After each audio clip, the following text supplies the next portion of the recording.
Hello and welcome to this week's Beyond the Bio. I am joined by the delightful Kayleigh Greenacre, who is a business strategist, coach and mentor, motivational speaker, and all sorts of other things. And we're going to really delve into all the cool stuff that Kayleigh has going on. And let's start with how we met, because I quite often like to explain how guests have come to be on the show. So we met in LA. What an incredible experience and opportunity.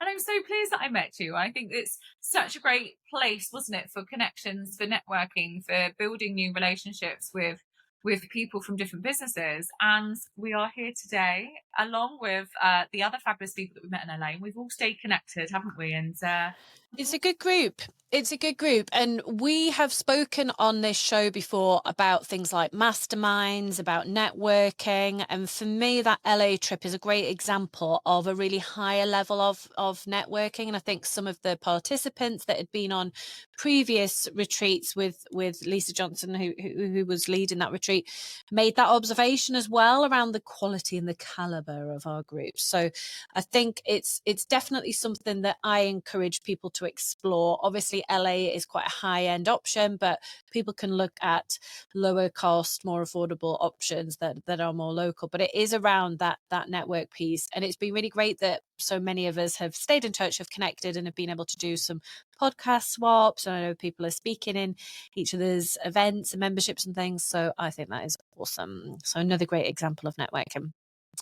Let's get stuck in, though, and talk about you. So let's start with the big one. What does being an iconic leader actually mean to you? so iconic leader. So as you know already, Sophie, but I specialize in supporting people in becoming iconic leaders in the industry. And I think when I use the term iconic leader, it really is about your presence, your positioning, and your authority in the online space. There is so much more than just showing up on social media to really stand out so that people choose to buy from you or to work with you, depending obviously on your business. So the work that I do to support my clients around being an iconic leader is, it's ultimately about who are you being? Who are you as an individual? And when we show up, we should be showing up authentically as us.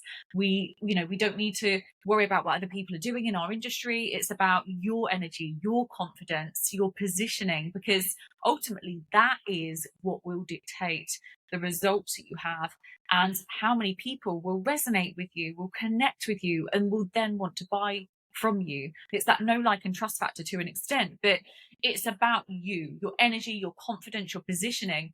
And actually, are you fully embodying that? Are you embodying who you are as an individual and allowing your audience to be able to see that, if that makes sense? Interesting. It really does. I love that iconic leader. It just sounds so powerful, which is great. Right. And I think it really elevates people's confidence of who they are as well, because we hear the word authority thrown around an awful lot in the online space, which is great. We hear the word magnetism, that was a bit of a buzzword a couple of years ago, but I really lean into this iconic leadership, because at the end of the day, when we look at people who are really successful in the online space, let's talk about some of the really, really big names like Daniel Priestley, Mel Robbins, Stephen Bartlett. They are all iconic leaders because they are the people who are setting the trends. They are the people that are thought leaders and sharing with their audience their own opinions, their perspectives, their values, their beliefs. And they are the people that everyone else is following or who are listening to. And so I think it's really, really important to really understand, that key message that you want to get across to your audience and the positioning that you're allowing yourself to be in your industry. If you're just another person that's saying the same stuff as everyone else, you're just going to blend in and you're going to end up being a little bit lost. Whereas, when we're talking about visibility and we're talking about how we can stand out, if you have that edge, if you have that, I'm going to say authority, but also that authenticity in your own voice as a thought leader, you're much more likely to be seen, to be heard, and therefore to be chosen. And do you just work with women? I do. Yeah, Right. Okay. I do just work with women. Yeah. I thought you did. I was just checking. What would you say then to female entrepreneurs who are struggling to show up online as themselves? Are you coaching them in confidence in any way to be able to show up more confidently? Yeah, absolutely. So there's three sort of key areas that we do an awful lot of work around, and it's the positioning, the messaging, and the presence. And when we're talking about confidence, that all kind of leans into this presence, of being who you are, showing up with that certainty, that power, sharing your real thoughts and your opinions. And I think what a lot of people do struggle with is the confidence to be able to do that. And I used to be like this as well. When I first started my business, I've always been very, very confident. But when I first started my business, I just kind of did what everyone else was doing. I kind of thought, well, that person's doing that, so that's what I need to do, right? Whereas actually, it's being bold with what you want to say. So again, being a thought leader.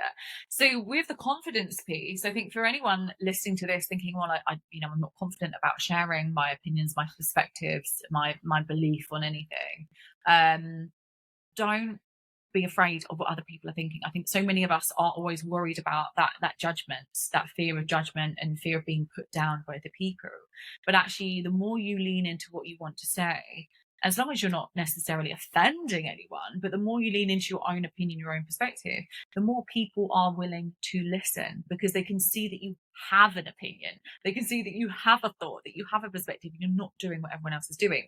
So when it comes to the confidence thing, I think it's about starting small and thinking about what are just one or two things you really want to share with your audience that potentially goes against what everyone else is saying in the industry, or maybe a trend that's trending at the moment that you disagree with.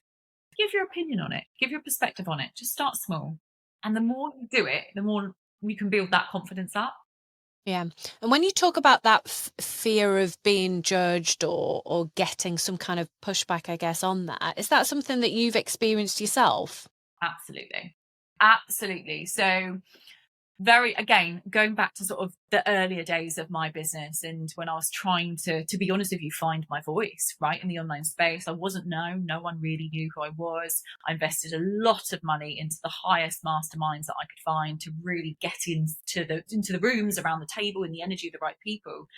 But I still felt very nervous about putting something out there and people judging me, or people saying something nasty or mean, because I want to please that, I wanted to please everyone. I was a people pleaser back then.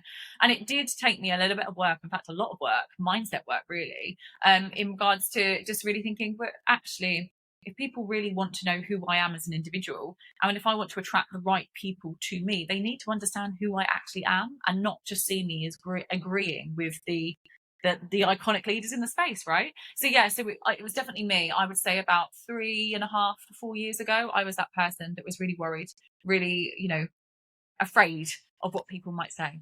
And did anything actually happen No, in terms of people judging you or giving you grief? never, never at all. Especially not in the earlier days when you, like I said, you start to kind of put those opinions out there and those messages out there. It's almost as if actually people will agree with you, or if they disagree with you, because again, it's about practice, it's about putting that message out there and all your opinion.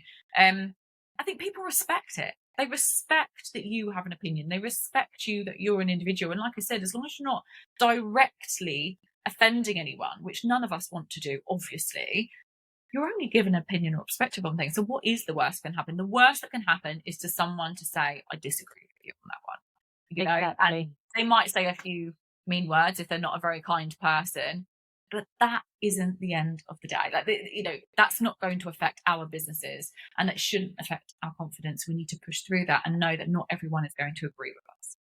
Yeah, totally. And I think that people do have a big fear around, what are people going to say? Am I going to get the mean comments and stuff? But it's really reassuring, I think, to hear your experience, particularly as someone in that online space that I think attracts more nastiness than the real business world, like the in-person business world, if you like, because online business space is still very new to me. So I'm used to old school, you do your business in person, and everything's very face to face, and you do not get that in the face to face world. But I have seen things online where I'm just like, baffled by how people behave. So to actually hear you say that you did have some concerns about putting yourself out there, but actually you've pushed through that and you've worked on your own confidence, practiced what you preach, and actually you're not getting any of these negative things anyway. So I think it's quite an extreme. Yes, we all know people that have had some grief online, but I think what I'm hearing from you is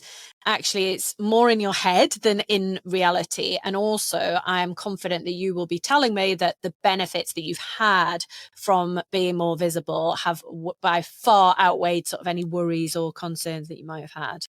Absolutely. And it's in the power of your message as well. At the end of the day, if you have something of real value that you want to share with your audience, why would you not share it? I think Totally.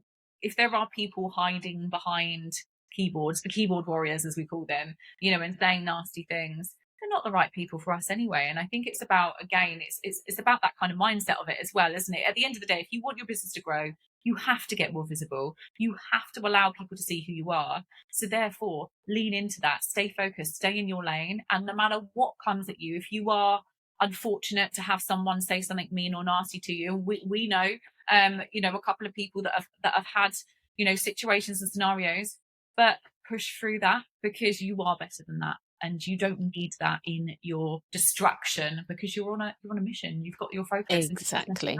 Yeah. Totally agree. So I see the online space as being quite noisy.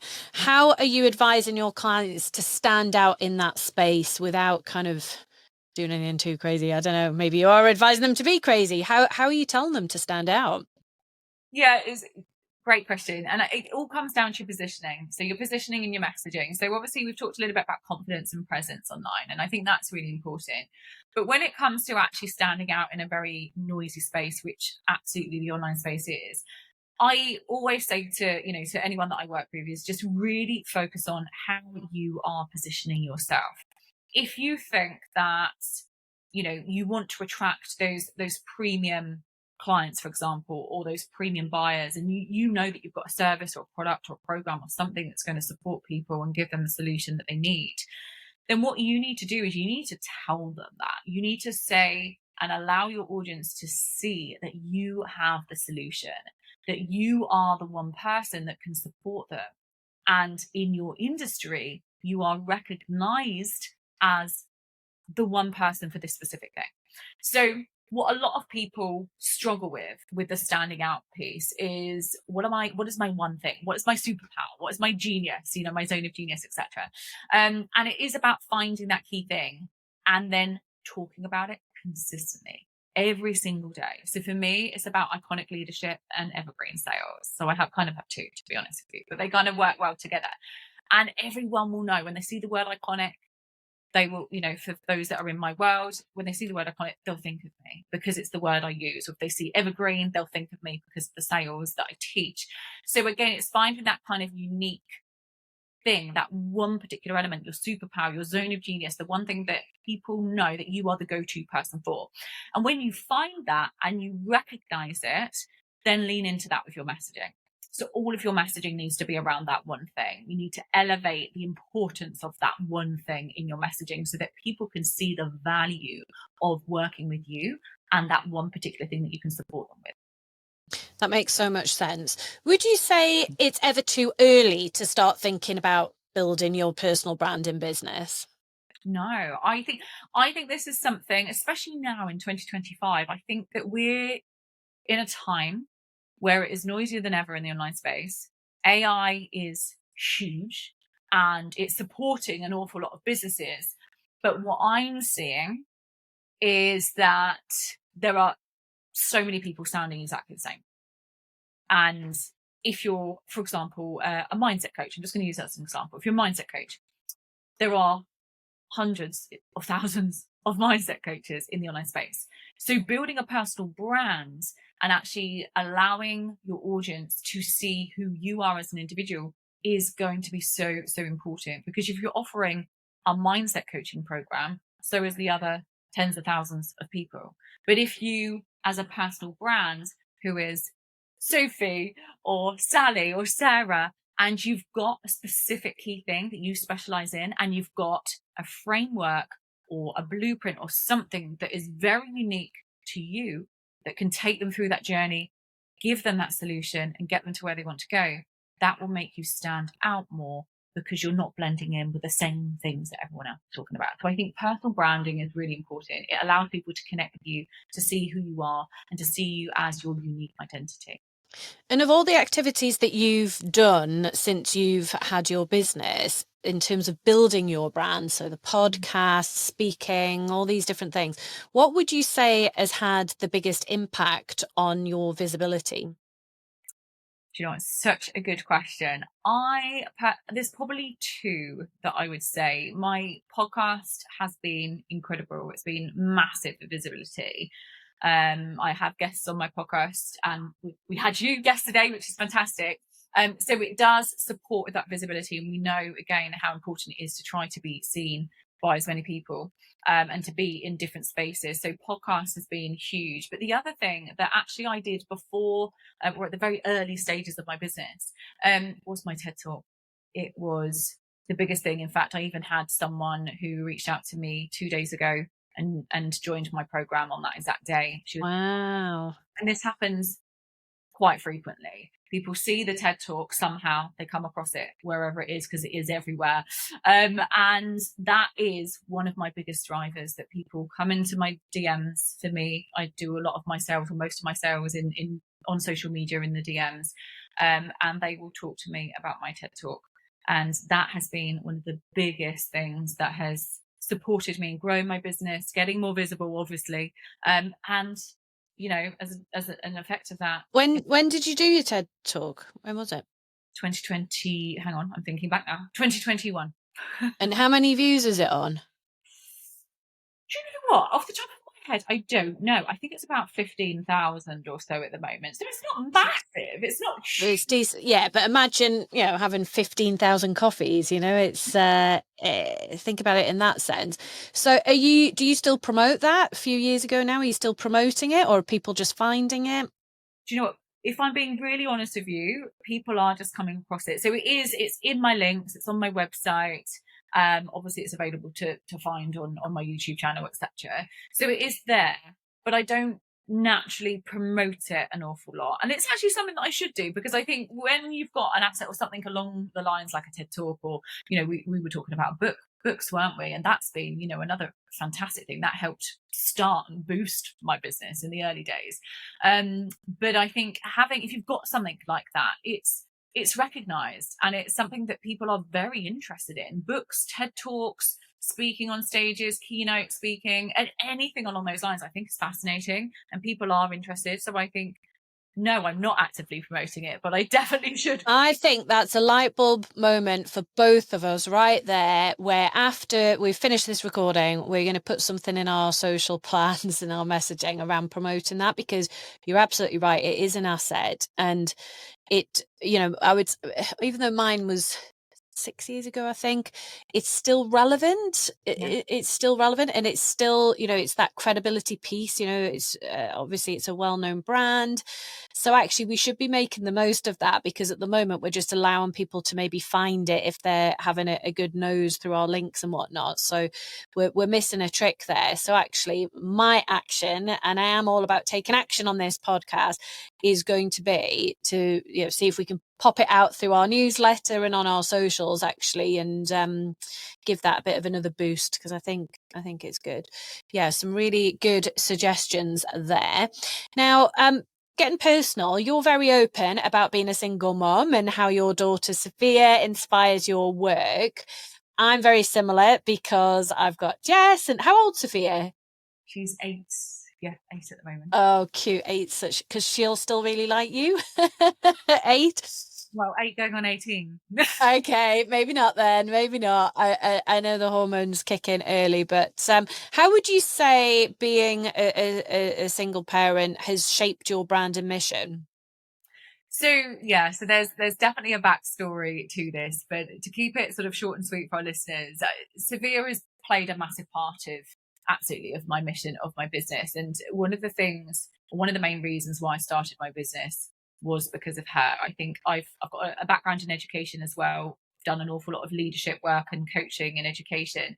And one of my biggest realizations was that not enough women and females have enough self-belief in order to pursue their own dreams. I feel like I've been brought up in a world where, again, stereotypical gender norms are still there. And I know that things have massively changed. We're in 2025, there are more independent women than ever before, but I still felt back then that there was still a lot of work to do. So what I've done is I've built the business and I've built the entire movement to inspire and to motivate as many women as possible with their self-belief, their mindset, and to go after the dreams. If they want to build a business, and if they want to, provide for their children, if they want to, create that freedom, that wealth, success, whatever it looks like, that they can do it. They do not need a man to be able to do it. I love that. And do you think that more women now feel that kind of permission to integrate their personal stories in with their brand? Or do you think it can still sometimes be seen as a bit risky? I think they can, and they do. And I know that there's some incredible people who, are spreading sort of similar messages. And, there are some fantastic movements out there now for female empowerment anyway. So I feel like the message is building across the world in all kinds of, sources, etc. I think there's sometimes a little bit of holdback. I even see it with my own personal friends sometimes where, I can see that there is possibility and opportunity, but people do hold themselves back. So I still think that there is work to do. But at the end of the day, it has to come down to the individual, doesn't it? There is so much motivation and inspiration out there. But if you don't believe that you can actually do it, you will never give yourself that opportunity. So I think it's so important to have that full self-belief within you. I totally agree. And I think, you've got to share what you feel comfortable with. But I think equally something I've been reflecting on is, since I've been more open about being a single parent, this was something that you and I were chatting about yesterday, around the fact that I hid that for a long time, and for all sorts of reasons. But actually, you kind of, again, it goes back to you doing people a disservice by not sharing those things, because I would have loved to have seen, I guess, a role model single parent smashing it in business at that point in time. And I was the first person in my friendship circle to get divorced and become a single parent and all those things. And it was really challenging, and it was just a really crappy time all round. So actually, if I'd seen someone in my place at that time, that would have been really valuable. And I think one of the things we just talked about TEDx talk was that when I did mine, and I do talk about being a single parent, in that I got a lot of messages when that came out from people sharing the most vulnerable circumstances with me, like totally out of the blues, but mostly strangers, but some people that I vaguely knew. And I remember having people that were considering divorcing their husbands and stuff, and like sharing such personal things. And I just thought, wow, that's that felt good. Actually, I felt like that's helpful. So yeah, interesting. Okay, you've created movements, not just a business. So from actually I Can and also the iconic era, what would you say it takes to turn a brand into a movement?